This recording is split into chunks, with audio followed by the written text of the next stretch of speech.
같은 피로가 있더라도 우리가 흔히 뭐 가장 쉽게 겪는 이 피로라도 피로라는 병명이 중요한 게 아니라 이 피로가 온 내 몸의 상태가 어디에서 왔느냐, 내가 필요한 에너지를 만드는 대표적으로 혈액을 만드는 이 생성에 문제가 있는 거냐, 아니면 순환에 문제가 있는 거냐, 아니면 내가 잠을 못 자고 스트레스하는 균형에 문제가 있나, 여기에 따라서 이제 치료법과 관리법이 이제 달라져야 한다는 거죠.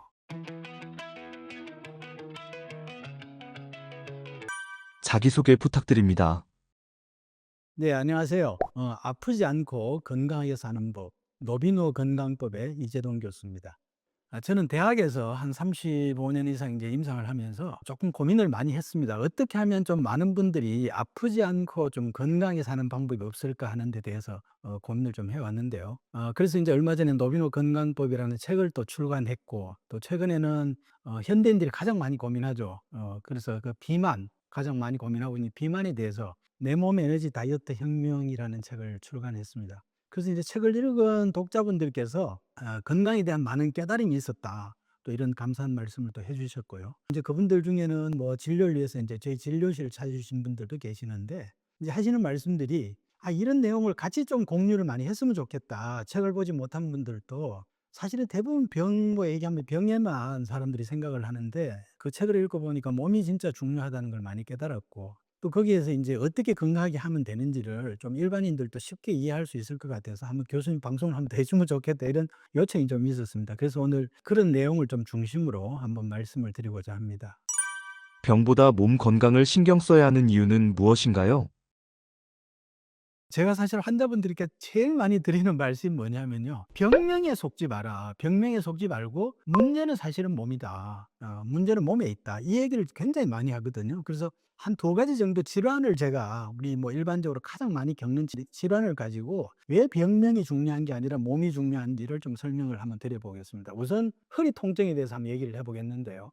우리가 인제 허리가 아프면 대부분 인제 뭐 병원에 가서 엑스레이나 MRI 같은 거 찍죠. 찍고 나면 뭐 "디스크입니다." 아니면 "협착증입니다." 이런 얘기를 듣고, 또 인제 심한 경우는 "수술을 해야 된다." 아니면 뭐 "주사를 맞고 물리치료를 하고." 하는데, 사실은 그런 치료가 물론 필요는 합니다.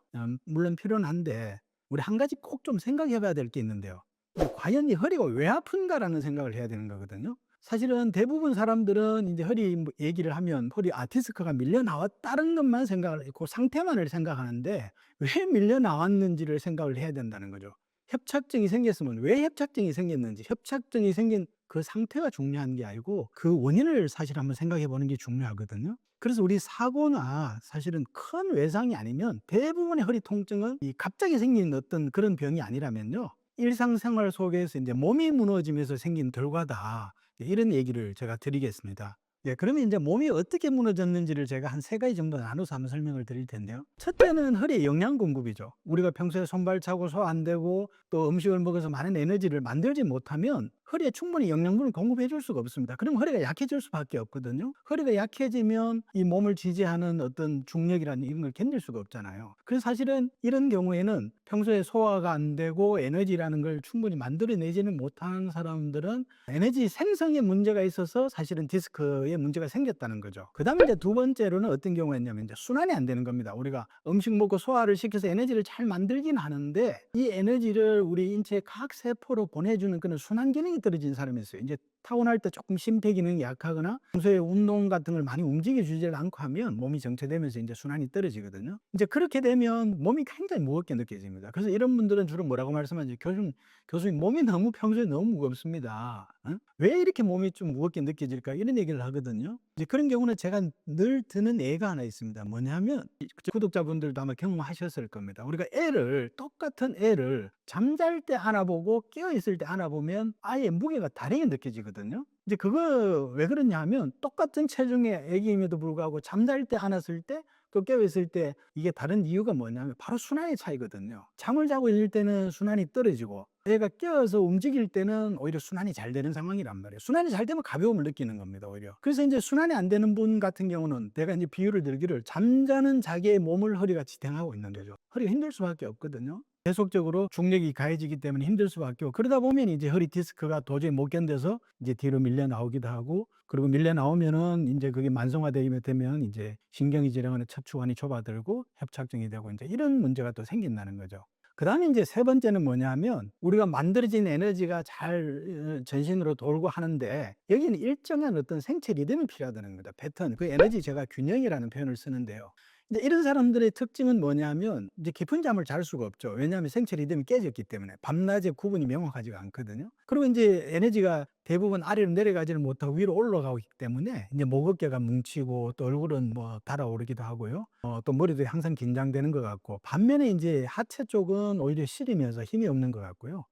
이제 이런 현상이 나타난단 말입니다. 그러면 우리가 하체의 에너지가 아래 위에 어떤 일정한 이 균형을 이루면서 밸런스를 이루어야 되는데 에너지가 다 위로 뭉치게 되면서 위에는 오히려 이제 뭉치면서 경직이 되고 이 아래는 오히려 부족해지면서 차고 또 다리도 시리면서 약해지는 거거든요. 특히 이제 남성들 같은 경우 전립선에도 문제가 생기고. 이제 이렇게 되면 이 아래 힘이 없는 상황에서 위에 몸을 지탱하지를 못하는 거죠. 허리가 견디지를 못하는 거거든요. 하체가 약해지면서요. 예, 이런 경우는 이제 에너지 균형이 깨지는 경우죠. 그래서 지금 말씀드렸다시피 우리가 가장 흔히 겪는 허리의 통증 같은 경우도 평소에 에너지를 허리에 잘 보내주는지, 그다음에 그 에너지가 잘 돌아가면서 몸이 전체적으로 가벼운지, 또 에너지가 밸런스를 이루면서 일정한 어떤 균형을 잡고 있는지, 이제 이런 세 가지 요소를 생각하지 않고 그런 문제점에 대한 해결책에 대해서는 고민을 하지 않고 단지 허리가 디스크가 밀렸으니까 이거 밀린 신경 눌리는 거 제거해야 되고, 좁아졌으니까 넓혀야 되고, 또 아프니까 신경 차단해야 돼, 진통제 먹어야 되고, 이렇게 되면 이게 일시적으로는 편할 수 있지만 계속 반복될 수밖에 없다는 거죠. 그래서 지금 이제 말씀드렸다시피 허리의 통증도 허리 자체 문제보다는 내 몸에 먹고 에너지를 만드는 에너지 생성과 또 평소에 움직이면서 에너지를 전체적으로 전신으로 잘 순환되느냐, 또 잠자고 정신적으로 너무 스트레스 받지 않고 안정되면서 이 에너지가 아래 위에 어떤 밸런스를 이루고 있느냐, 이게 사실 허리 통증의 핵심이거든요. 이제 이런 부분들을 제가 강조를 드리는 거고요. 그 다음에 또 하나는 뭐냐면 요즘 우리 아마 많이 겪을 겁니다. 고지혈증. 예, 고지혈증 환자가 굉장히 많이 늘어나고 있는데요. 이제 고지혈증이라는 게 뭐냐면 혈액 속에 우리가 지방, 지질의 수치가 높아지는 거잖아요. 그죠? 똑같이 이제 그 현상만을 생각하는 거죠. 피 속에 지질이 높으니까 혈액 속에 지질을 낮추는 약을 누구나 다 이제 그것만 먹는다는 겁니다. 그래서 어떻게 보면 저는 이제 고지혈증 약 드시는 분들 대부분 아마 병원에서 이거 평생 먹어야 됩니다 얘기를 들으실 텐데, 그거는 사실 치료라기보다는 하나의 관리거든요. 그 문제는 뭐냐면 왜 혈액 속에 기름이 많이 쌓였는지, 그 내 몸이 어떤 문제 때문에 혈액 속의 지질이 높아졌는지에 대한 원인을 우리가 분석해 봐야 된다는 거죠. 이것도 이제 우리 몸의 관점에서 보면요, 똑같이 세 가지 관점에서 볼 수가 있는데요. 첫째, 이제 에너지 생성이 안 되는 사람입니다. 평소 소 안 되고 나름대로 손발도 차고 늘 피곤하고 이런 사람들은 충분한 단백질이라든지 음식을 섭취하고 에너지를 만들 수가 없어요. 그러면 나타나는 현상이 뭐냐면 근육량이 부족해질 수밖에 없습니다. 제가 다이어트 얘기하면서도 그런 말씀을 드렸잖아요. 그죠? 평소에 에너지 생성이 안 되는 사람은 근육이 부족해서 팔다리는 가는데 자꾸 배만 나온다는 얘기를 했죠. 그러니까 근육량이 부족해지면 어떻게 되느냐? 기초 대사율이라는 게 떨어지면서 우리가 평소에 많이 먹지도 않고 특히 이제 조심해서 먹는다고 과일 먹고 이런 걸 하셔도 그게 완전히 대사를 되지 못하고 그게 기초 대사율이 이렇게 떨어지기 때문에 나중에 다 복부에 지방으로 쌓이고, 지방으로 쌓이면 그게 혈관 속에 녹아 나올 수밖에 없고 그 혈액 속에 지질 수치가 높아질 수밖에 없는 거거든요. 예. 그다음에 이제 두 번째는 많이 먹는 사람이죠. 많이 먹는 사람은 당연히 많이 먹기 때문에 체지방이 많고 그 체지방으로 인해서 혈액 속의 지질이 높아지는 거고요. 또 평소에 이제 균형이 깨진 사람, 스트레스 받고 잠 못 자고 해서 호르몬 자율신경이 균형이 깨진 사람도 이 호르몬의 그 밸런스가 깨지면서 대사량에 문제가 생기고 지질이 생기는, 고지혈증이 생기는 거거든요. 그래서 이제 이 고지혈증 같은 경우도 대부분 혈액 속의 지질의 수치가 높으니까 혈액 속의 지질을 낮추는 약만을 먹을 게 아니라 그게 일단은 높을 때는 먹긴 해야 됩니다. 왜 그러냐면 그걸 내버려 두면 그 혈액 속에 높은 고지질이 모든 장기에 기름이 끼면서 다 사실은 또 문제를 일으킬 수 있으니까 우선 급한 불을 끄기 위해서 드시긴 해야 돼요. 예, 드시긴 하는데 어떻게 하든지 빨리 내 몸을 바꿔서 이 약을 끊어야 되겠다라는 생각을 해야 되고, 그 몸을 바꾸는 거는 다른 게 아니고 복잡한 게 아니라 내가 평소에 필요한 만큼 잘 에너지를, 근육량의 어떤 근육을 만들 수 있는 그런 단백질이라든지 음식 섭취를 제대로 하고 있는지, 또 그리고 내가 이게 잘 돌아가기, 왜냐면은 이 에너지 순환이 안 되면 정체되면서 또 체지방이 낀단 말이에요. 잘 움직이고 있는지, 또 내가 일정하게 잠을 자면서 또 평소에 스트레스 같은 걸 좀 피하면서 호르몬이나 자율신경 균형을 갖추고 있는지, 이게 사실은 근본 치료거든요. 이 근본 치료를 해야지만이 이 중요한데, 그렇지 못하고 자꾸 이제 병이나 어떤 현상, 결과에 대해서만, 몸의 문제에서 나타나는 하나의 결과로 디스크가 생길 수도 있는 거고, 그 결과로 고지혈증이 생길 수도 있는 거고, 그 결과로 비만이 생기는데, 사람들은 그 원인에 대해서는 소홀히 하면서 자꾸 그 결과의 어떤 병명만 쫓아다닌다는 게 이제 문제죠. 그래서 제가 환자들한테 말씀을 드리는 게, 병명에 속지 마라.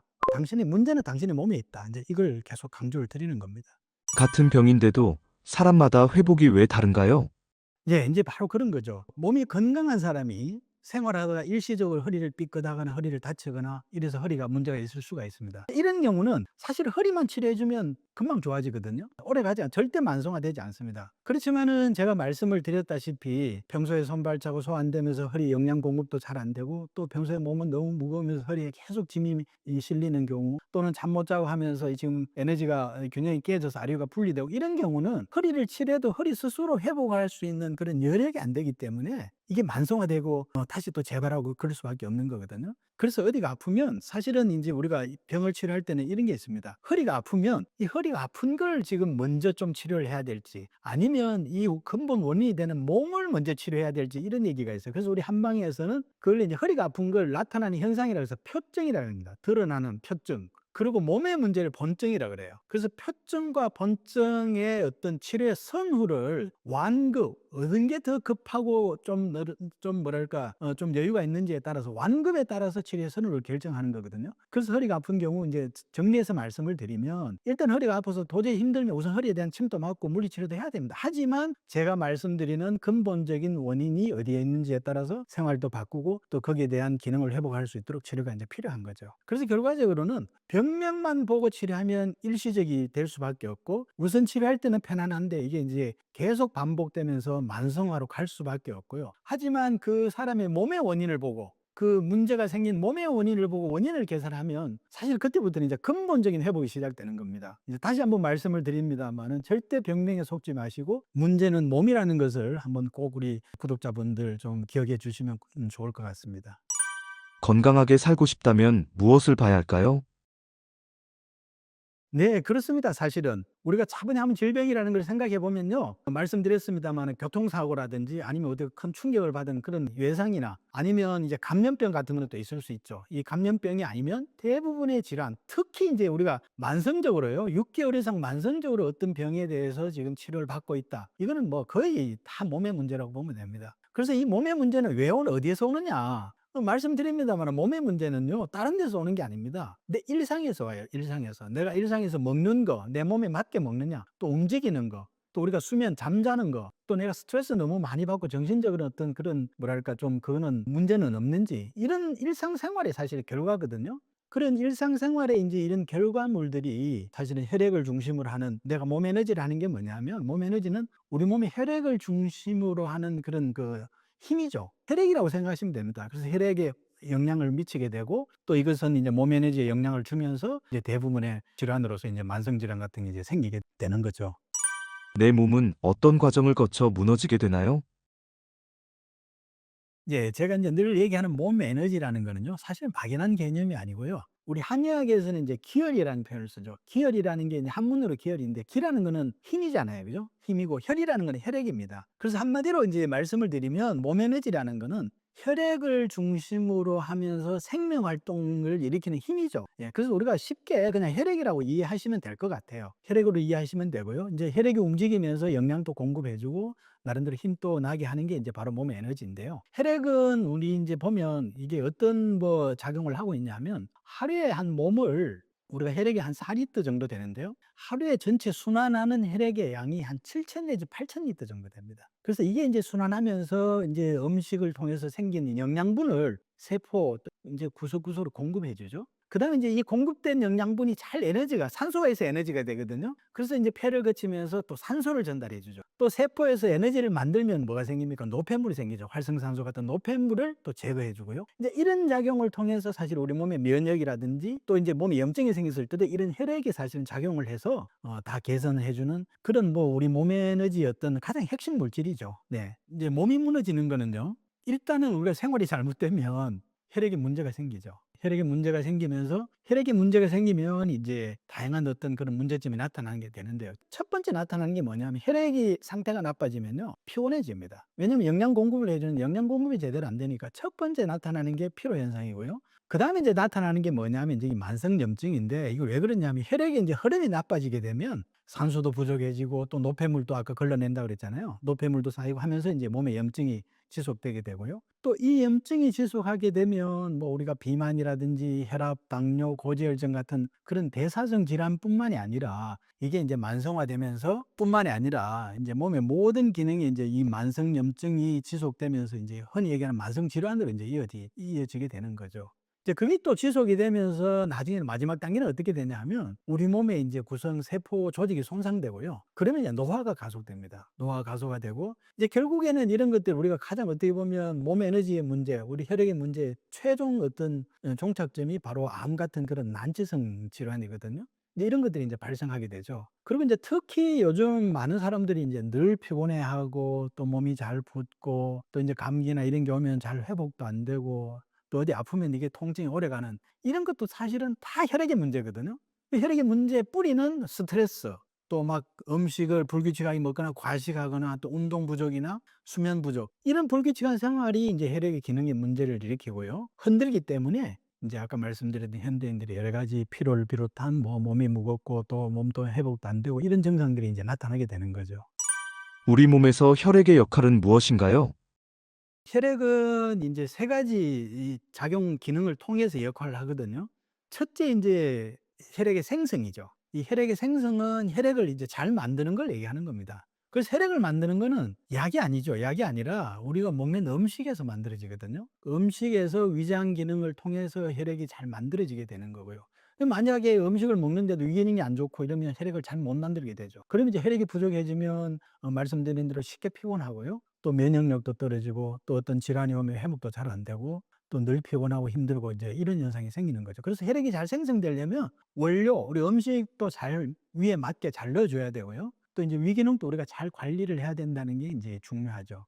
그다음에 이제 두 번째로 이렇게 이제 음식을 먹고 위를 통해서 에너지라는 혈액이 만들어지면 이 잘 돌아야 되거든요. 인체 모든 세포에 잘 이제 공급이 돼야 되잖아요. 그래서 이 잘 도는 거, 잘 공급하는 게 이게 이제 순환입니다. 순환인데 혈액이 사실은 잘 만들어지는 것만으로는 부족해요. 무엇보다 잘 돌아야 한다는 거고요. 이 혈액이 순환되는 거는 잘 아시다시피 이제 심장이 역할을 하죠. 심장의 펌핑 역할을 하고요. 이제 거기에서 심장의 역할을 하도록 해주는 어떻게 보면 하나의 자극제랄까요? 촉매제가 뭐냐면 운동과 움직임입니다. 그래서 운동과 움직임을 해줘야지만 이게 도는데 만약에 늘 책상에 앉아있고 안 움직이고 또 누워있고 이렇게 되면 이제 순환이 막히게 되죠. 또 순환이 안 되니까 그 혈액이 고이게 되잖아요. 고이면은 탁 하고 이제 썩는 거거든요. 그 염증이 생기고 또 이제 염증이 생기면 아프고 통증이 또 생기고요.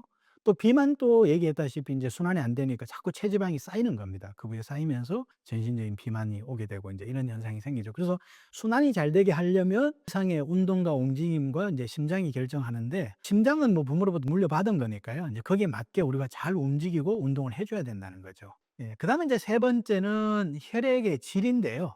우리가 혈액이 잘 만들어지고 잘 순환이 되지만 중요한 거는 그 혈액의 퀄리티죠. 혈액의 환경이라는 표현도 쓰고 하는데 혈액의 퀄리티가 좋아야 됩니다. 이 혈액의 질, 혈액의 퀄리티를 결정하는 게 뭐냐면 5가지 요소가 있어요. 대표적인 게 일단 점도라는 게 있습니다. 그다음에 이제 혈액 속의 혈당, 그다음에 이제 지질, 혈액 속의 지방 성분이죠. 그다음에 이제 산소가 또 있어야 되죠. 산소 포화도. 그다음에 여러분들 뭐 알칼리 체질, 산성 체질 뭐 이런 얘기 들어보셨죠? 산도라고 pH가 또 일정하게 유지가 돼야 되거든요. 이제 이 5가지 요소가 있는데 이 정도 같은 경우도 굉장히 중요하죠. 이제 피가 맑게 잘 흘러야 되는데 우리가 피가 만약에 뻑뻑하고 끈적하면 끈적끈적하면 어떻게 되겠습니까? 전달이 잘 안 되겠죠. 그러면 피로도 올 뿐만이 아니라 염증이 생길 수밖에 없고요. 뭐 혈당 우리 현대인들 너무나 잘 알고 있지 않습니까? 이게 너무 높아도 안 되고 너무 낮아도 안 되는 거예요. 그래서 굉장히 안정이 중요한데 이제 이런 경우도 밸런스죠. 이제 밸런스가 중요하고요. 지방 같은 경우도 지질도 마찬가지입니다. 이 지질은 뭘 하냐면 세포 벽에 형성되는 데도 지질이 중요하고요. 호르몬을 만들려면 지질이 있어야 됩니다. 그렇지만 문제는 이게 많아도 안 되고 부족해도 안 된다는 거죠. 많으면 고지 혈증이 되면서 혈액이 뻑뻑하면서 혈액이 순환이 안 되고요. 또 부족하면 말씀드렸다시피 세포라든지 호르몬을 만드는 원료가 부족해지기 때문에 또 문제가 생기는 거죠. 그다음에 이제 산소도 이제 이 세포를 에너지를 영양분을 받아서 에너지를 만드는 굉장히 중요한 그런 원료인데요. 이제 어떻게 보면 세포 힘이죠. 이게 이제 부족해지면 또 피로해지고 또 뭐랄까 면역력이 떨어지면서 회복 같은 게 또 지연이 나타나고요. 그다음에 이제 폐하, 우리 알칼리냐 산성이냐. 이 우리 몸은 약간의 약알칼리입니다. 예, 보통 7.4를 이제 항상성을 유지가 이제 굉장히 중요한데요. 그래서 이제 조금의 바리에이션이 있어요. 7.35에서 7.45 정도. 이제 그 정도의 어떤 그 산도를 유지하면서 이제 건강을 유지하게 되는데 이 산도가 한쪽으로 기울게 되면 이제 바로 면역과 이제 회복력이 떨어지게 되죠. 그래서 이제 지금 얘기 드리는 혈액이 너무 뻑뻑해도 안 되고 너무 묽어도 안 되고 혈당이 또 너무 많아도 안 되고 적어도 안 되고 또 부족하면 우리가 에너지가 부족해 혈당이 부족하면 안 되잖아요. 또 지나치면 또 피가 뻑뻑해지잖아요. 지질도 마찬가지로 많아도 안 되고 부족해도 안 되고 산소도 마찬가지고 이 폐하도 그렇고 이 지금 얘기 드리는 5가지 혈액의 질이랄까 이거는 균형이라는 게 밸런스라는 게 굉장히 중요하거든요. 그래서 항상 항상성을 유지해야 되고 균형을 유지해야 되는데 이거는 이제 뭐가 작용하느냐? 호르몬과 자율신경이 이런 걸 조절해요. 이 2가지 요소가. 근데 호르몬과 자율신경은 사실은 어디에 지배를 받냐면 우리가 잠자고 스트레스 같은 정신활동에 지배를 받는다는 겁니다. 지금 정리를 해보면 에너지를 만드는 데는 음식이고요. 에너지를 돌리는 데는 운동과 움직임이고 그 에너지 혈액의 질을 결정하는 것은 수면과 정신활동이라는 거죠. 사실 지금 제가 말씀드리는 게 우리 일상의 전부거든요. 이게 내 몸을 만들고 내 혈액을 만들고 이게 내 에너지가 되고 이게 잘못됐을 때 병이 온다는 걸 다시 한번 제가 강조를 드립니다. 이거는 우리 몸은요 생성순환 균형이 따로 있는 게 아니라 이거는 굉장히 유기적입니다. 만약에 생성이 안 되면 어떻겠습니까? 생성이 피가 부족하면 잘 돌 수가 없죠. 또 만약에 잘 만들어지더라도 피가 뻑뻑하거나 또는 뭐 어떤 여러 가지 질의 문제나 또는 움직이지 않거나 이렇게 혈액이 막히면 혈액이 또 정체되면서 뻑뻑해지고 또 이거는 혈액의 질, 균형을 무너뜨리게 되거든요. 그래서 생성과 순환과 균형 이 3가지는 항상 함께 움직인다. 굉장히 유기적으로 서로 연계되어 있다. 이제 이런 말씀을 드리고요. 그래서 이건 또 무슨 의미냐면 우리가 먹는 거, 움직이고 잠자는 게 이게 따로 같지만 이 3가지는 굉장히 얽혀져 있다는 거죠. 우리가 잠을 못 자도 음식의 식욕에 이게 호르몬이 흔들리면서 식욕이 굉장히 문제가 생기게 되고요. 또 안 움직여도 식욕에 영향을 미치는 겁니다. 식욕이라든지 음식을 안 먹고 에너지 생성 못 해도 움직임에 영향을 미치죠. 피곤하면 우리가 움직임이 싫어지잖아요. 그래서 이 3가지는 거의 형제같이 같이 움직이는 굉장히 유기적인 에너지 혈액의 어떤 생성과 순환과 균형은 관계를 가지고 있다. 이제 이렇게 말씀을 드리죠. 네, 우리가 가장 흔히 느끼는 이제 하나의 그 피곤한 경우요. 뭐 이것도 이제 우리가 피곤하면 어떻습니까? 대부분 피곤하면 이제 영양제 먹고 피로 회복제 이제 먹잖아요, 그죠? 그렇지만 이것도 이 피로의 원인이 혈액이 에너지 원료가 되는 혈액의 생성에서 오는 피로인지 혈액의 순환이 안 돼서 오는 피로인지 또는 혈액 속의 이 질, 퀄리티, 혈액의 어떤 질에 혈액의 환경의 균형이 깨어져서 오는 피로인지에 따라서 같은 피로지만 원인이 다르기 때문에 반드시 해결책도 이제 달라야지만이 근본 치료가 된다는 거죠. 예. 그래서 우리 요즘 주위에 보면 피곤하다고요. 대부분 홍삼, 뭐 흑염소 이 먹는 사람들이 많잖아요. 근데 이제 홍삼이나 흑염소 같은 경우에 뭐 어떻게 보면 에너지를 가지고 있으니까 먹었을 때 일시적인 도움이 될 수는 있습니다만 특히 이제 뭐 혈액이 생성이 안 되는 사람, 혈액이 부족하니까 홍삼이나 흑염소 같은 일종의 에너지를 넣어주면 피로 개선될 수는 있거든요. 예, 그렇지만 이제 이런 경우 있죠. 밥은 잘 먹고 소화는 잘 되지만 늘 몸이 무겁고 피곤한 사람 있잖아요. 이런 사람들은 사실 에너지 순환 문제거든요. 근데 이런 사람이 오히려 피곤하다고 이제 요즘 뭐 흔히 얘기하는 홍삼이나 흑염소를 먹게 되면 오히려 식욕이 더 당기면서 오히려 몸은 더 무거워지고 몸은 더 순환이 안 되고 더 이제 문제가 생긴다는 거죠. 그리고 이제 예를 들어서 뭐 평소에 먹고 또 활동도 열심히 하지만 평소에 스트레스 받고 잠 못 자고 신경 쓸 일 많고 또 이 생체 리듬이 깨져 있어서 일종의 혈액의 균형이 깨진 거죠. 아까 얘기했던 혈액의 균형이 깨지면 호르몬 자율신경이 깨지면서 혈액의 질이 달라진다 그랬잖아요. 이런 사람이 피곤하다고 뭐 아까 얘기 드렸던 홍삼이나 흑염소 같은 걸 먹게 되면 문제는 뭐냐면 이런 사람들은 홍삼 같은 경우는 균형을 더 깨거든요. 오히려 몸에 열을 에너지를 이 불을 더 넣어가지고 더 사람을 예민하게 만든단 말이죠. 이제 그러면 오히려 결과적으로는 더 그 균형이 깨지면서 더 피곤할 수밖에 없다는 거죠. 그래서 이제 중요한 거는 뭐냐? 같은 피로가 있더라도 우리가 흔히 뭐 가장 쉽게 겪는 이 피로라도 피로라는 병명이 중요한 게 아니라 이 피로가 온 내 몸의 상태가 어디에서 왔느냐. 내가 필요한 에너지를 만드는 대표적으로 혈액을 만드는 이 생성에 문제가 있는 거냐 아니면 순환에 문제가 있는 거냐 아니면 내가 잠을 못 자고 스트레스하는 균형에 문제가 있나 여기에 따라서 이제 치료법과 관리법이 이제 달라져야 한다는 거죠. 생성의 출발점은 음식이죠. 제가 얘기했죠. 음식을 먹고 위에서 혈액을 생성하잖아요. 그죠? 일단 그래서 잘 먹어야 한다는 겁니다. 그래서 이 잘 먹는다는 게 잘 먹으라고 이제 얘기하면 무조건 많이 먹고 하는 걸 이제 그런 생각을 할 수 있는데 잘 먹는다는 거는 그냥 많이 먹는 게 아니라요. 내 몸의 지금 상태에 맞게 먹는다는 게 뜻이거든요. 네. 그래서 혈액의 생성에 이제 평소에 문제가 있는 사람들은 대부분 이제 위 기능이 약한 경우가 많아요. 그래서 타고날 때 이제 제가 표현을 우리가 몸이 있으면 위장에 이 엔진으로 표현하면 엔진이 조금 작게 타고난 거죠. 그래서 많이 먹지를 못하고 조금만 많이 먹어도 이제 소화 안 되고 불편하고 이제 이런 경우거든요. 그래서 이런 사람들은 잘 먹는다는 핵심은 뭐냐면 위에 부담을 주지 않는 식사를 하는 겁니다. 예, 위에 부담을 주지 않는 식사는 뭐냐면 일단은 따뜻해야죠. 좀 따뜻한 음식이 좋고요. 그리고 소화 잘 되는 음식을 먹어야죠. 그리고 과식하면 안 되죠. 이런 따뜻하고 소화 잘 되고 과식하지 않고 이게 이제 바로 위장을 살리는 식사거든요. 그래서 위가 일단 살아나야지만이 음식을 먹었을 때 에너지를 만들고 이제 혈액이 만들어질 수 있다는 겁니다. 그래서 일단은 이제 이런 분들이 피해야 될 음식은 뭐냐면 제가 늘 말씀을 드립니다만 에너지 생성이 안 되고 피를 잘 못 만들어내는 사람들은 찬 거, 특히 인제 찬 것들은 에너지 생성이 안 된다 그러는다는 얘기는 그분의 몸에 에너지가 좀 부족하다는 얘기인데 찬 걸 먹게 되면 그 찬 걸 소화를 시켜서 에너지를 만드는 데 에너지를 더 뺏기게 되거든요. 예. 그래서 인제 찬 거 특히 탄산음료, 탄산음료 같은 경우는 이런 분들이 제가 탄산음료를 강조하는 이유가 있어요. 이제 특히 소화 안 되고 에너지 생성 못하는 사람은 어떠냐면요. 위가 움직이기를 잘 안 해요. 위 운동성이 떨어지기 때문에 이 탄산 같은 걸 먹고 탄산이 위를 한번 자극을 주면서 트림을 하고 하면 속이 좀 편해지고 소화가 되는 것 같거든요.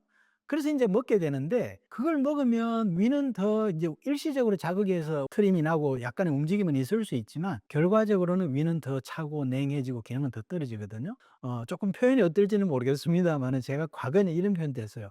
"은발이 오줌 누는 거하고 같다." 예. 그래서 탄산음료 피하셔야 되고 밀가루는 뭐 잘 아시다시피 위에 부담을 주는 음식이니까 이제 좀 피하시고 또 하나의 방법은 쪼끔씩 자주 먹으라. 위에 부담을 줄이는 방법은 따뜻하고 소화 잘 되면서 가능하면 뭐 간식 같은 걸 아침, 점심, 저녁에 꼭 드시면서 에너지를 잘 만들어질 수 있도록 하라는 얘기를 했고요. 그다음에 이제 두 번째는 운동이죠, 운동. 예, 운동은 여러분 운동도 많이 하면 좋은 걸로 생각하거든요. 에너지 생성이 안 돼서 피곤한 사람은 절대 운동 많이 하면 안 됩니다. 이제 피로의 원인이 운동 부족으로 생각하고 막 센터에 끊어 가지고 평소에 손발자국 소화도 안 되는 사람이 피트니스 센터 가서 막 며칠 열심히 하고 나면 몸이 더 힘들고 더 피곤하거든요. 왜냐면 에너지가 부족한데요. 운동이 아니라 이제 노동이 될 수가 있다는 거죠. 이제 그래서 이런 분들은 운동은 그렇지만 꼭 필요하다 그랬잖아요. 왜냐?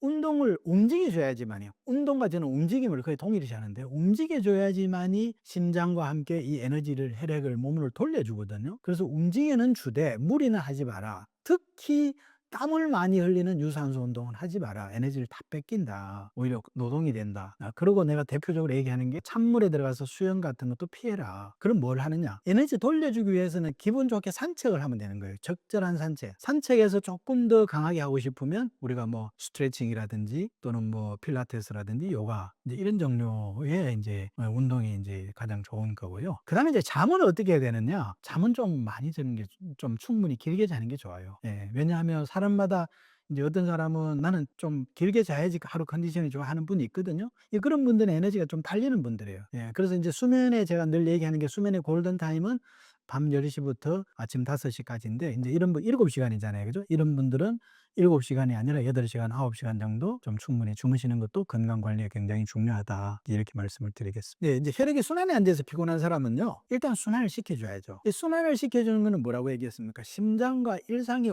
운동과 움직임이라고 그랬어요. 그래서 이런 사람들은 많이 움직여야 됩니다. 움직이는 것이 오히려 덜 피곤한 거예요. 이런 분들의 특징이 뭔지 아세요? 뭐냐면요. 직장 가지 않고 주말에 피곤하니까 인제 몰아서 잠을 자거든요. 더 피곤합니다. 자고 나면 더 피곤하고 흔히 이제 월요병이라는 얘기도 합니다만 사실은 이런 분들이 가장 월요병을 심하게 앓을 수 있는 분이에요. 절대 잠을 잔다고 해서 피로가 풀리지 않고요. 오히려 더 몸이 무겁고 처지고 힘들거든요. 그래서 이런 분들은 움직여 줘야 된다. 근데 이제 움직임에도 아까 에너지 생성 안 되는 분들은 가벼운 산책하고 적절하게 에너지가 돌 수만 있도록 해 주라고 했지만 이런 분들은 그런 운동도 의미는 있습니다만은 사실은 피로를 개선하기 위해서는 그런 운동은 별로 도움이 안 돼요. 어떻게 해야 되느냐? 땀을 흘리면서 숨을 헐떡이면서 유산소 운동을 해야 돼요. 땀을 흘릴 정도의 움직임을 해줘야지만이 순환이 안 되는 사람들은 대부분 몸에 어떤 문제가 있냐면 체지방이 많거든요. 체지방이 끼어 있거든요. 그래서 땀을 흘리는 유산소 운동을 해야지만이 이 혈액이 지나가는 강물의 바닥에 체지방이란 이끼를 걷어낼 수가 있거든요. 그래서 이제 유산소 운동 아주 그런 걸 제가 많이 권장하고요. 대표적으로 뭐 등산, 수영 뭐 엄청나게 좋은 거죠. 수영, 그다음에 뭐 자전거 타기 이런 이제 땀을 흘리는 운동을 해주는 게 좋다. 예, 이제 그렇게 말씀을 드리고요. 그다음에 이제 식사는 어떻게 해야 되느냐? 식사는요, 이런 분들은 무엇보다 소식입니다. 적게 먹어야 됩니다. 왜 그러느냐 하면 우리가 몸이 순환이 안 되면요, 정체가 되면서 쌓이거든요. 그래서 대부분 순환이 안 되면서 피곤한 사람들은 몸에 체지방이 많아요. 이 체지방을 걷어내는 방법은 줄이는, 아까 뭐 땀을 많이 흘리면서 유산소 운동을 통해서 태워내는 거고요. 그다음에 넣어주는 걸 줄여야지만 있는 걸 쓰는 겁니다. 몸에 저장돼 있는 걸 쓰는 거거든요. 그래서 식사를 소식을 하는 걸 목표로 하되 그 소식 자체가 목표가 아니라 최종의 목표는 위를 줄이는 겁니다. 우리가 소식을 한 2개월 정도 하시면요, 위가 줄어듭니다. 위 용량이 줄거든요. 그래서 최종 목표는 내 위를 줄여야 되겠다라는 목표를 하시고, 그 위를 줄이는 방법이 제가 이제 한 접시의 식사를 하시라. 한 4분의 1 정도, 평소에 식사량을 한 4분의 1 정도 줄여가지고 한 접시에 담아서 한눈으로 다 볼 수 있잖아요. 그죠? 이제 그렇게 하고, 또 이제 여기서 조금 주의해야 될 거는 한 접시 하니까 한 접시 심하게 담아야지 이러면 안 됩니다. 접시에 약간의 그 공간이 보이도록 담고요. 또 한 접시 한다고 해서 뭐랄까, 적게 남기면 안 돼요. 남기면 우리 몸에서 어떤 또 인식을 하게 되냐. 내가 그때 좀 남겼으니까 딴 데 빨리 좀 더 먹어도 되겠지. 이 생각을 한단 말이에요. 그래서 한 접시에 여유 있게 조금 공간이 비게 담되, 적절히 담되, 담은 거는 무조건 다 드세요. 예, 이제 그런 어떤 식습관, 이제 그런 걸 통해서 식사량을 줄이고 나중에는 위가 줄 거다라는 이제 그런 말씀을 제가 꼭 드리고요. 그다음에 이제 이런 분들한테 이제 잠은 제가 많이 자라 적게 자라보다도 가장 핵심적으로 얘기하는 게 밤 11시 전에 주무시라. 예. 왜냐하면 대부분 순환이 안 되고 비만한 사람들이요, 식사를 과식하는 경우가 많아요. 그게 이제 왜 과식하게 되느냐? 본인은 적게 먹고 싶은데 식욕을 조절하는 호르몬이 굉장히 깨졌기 때문에 본인의 의사대로 잘 되질 않아요. 근데 그걸 결정하는 게 뭐냐면 밤 11시에 잠을 자느냐, 밤 11시 이후에 잠을 자느냐, 이전에 잠을 자느냐가 그걸 식욕 관련되는 호르몬을 결정하거든요. 예, 그래서 이제 그게 잠을 안 자게 되면 우리 몸에서 이제 그 호르몬이 균형이 깨지면서 식욕 촉진 호르몬이 그렐린이라는 게 나와서 야식의 유혹을 만들고, 야식 유혹이 생기는데 저는 안 먹었습니다라는 게 중요한 게 아니라 야식의 유혹이 생겼다는 자체가 식욕을 컨트롤하는 호르몬이 균형이 깨졌고, 그게 깨졌으면 평소에 내가 먹고 조절하는 게 힘들다는 거죠. 예, 그래서 밤 11시 이전에 주무시는 게 이분들한테는 굉장히 핵심이다. 이제 이렇게 또 말씀을 드리겠습니다. 이런 이제 순환이 안 돼서 피곤한 사람들은 말씀드렸던 소식을 해서 위를 줄이고, 일단은 공급을 줄여줘야지만 몸에 축적된 체지방을 태운다. 그리고 태우는 운동을 해라. 유산소 운동, 땀 흘리면서 숨찬 운동을 해라. 그리고 식욕 조절하는 그 호르몬의 균형이 안 깨지도록 밤 11시 전에 주무시라. 네, 이렇게 제가 정리를 드릴 수가 있겠습니다. 네, 이제 혈액의 균형, 혈액의 질이 이제 깨지는 문제는요, 무엇보다 중요한 게 이제 수면과 정신 활동이죠. 혈액의 질을 결정하는 게 호르몬과 자율신경이라고 그랬잖아요. 그죠? 거기에 이제 관련되는 장기는 간장과 신장과 폐라고 얘기를 했습니다만은, 중요한 거는 호르몬과 자율신경이고, 이 호르몬과 자율신경을 지배하는 게 뭐냐면 수면과 정신활동이거든요. 우리 잠자고 정신활동이 이 호르몬과 자율신경을 결정을 하게 되는데요. 우리 수면이 무너지게 되면요, 호르몬이 흔들려요. 그리고 스트레스 받으면 자율신경이 깨집니다. 예. 그렇게 되면 이제 혈액 속에 점도라든지 또 혈당도 막 왔다 갔다 하고요. 지질의 수치도 달라지고, 또 산소 포화도도 적절하지 못하고, 또 뭐 산성알칼리 이 산도도 깨지고요. 이런 균형이 이제 깨지게 되는 거죠. 이게 이제 깨지면 또 역으로 오히려 자율신경과 호르몬이 또 문제가 더 생기게 되고요. 또 그걸로 인해서 잠도 더 안 되고, 또 마음의 안정도 더 안 되고, 이제 이런 문제가 생기는 거거든요.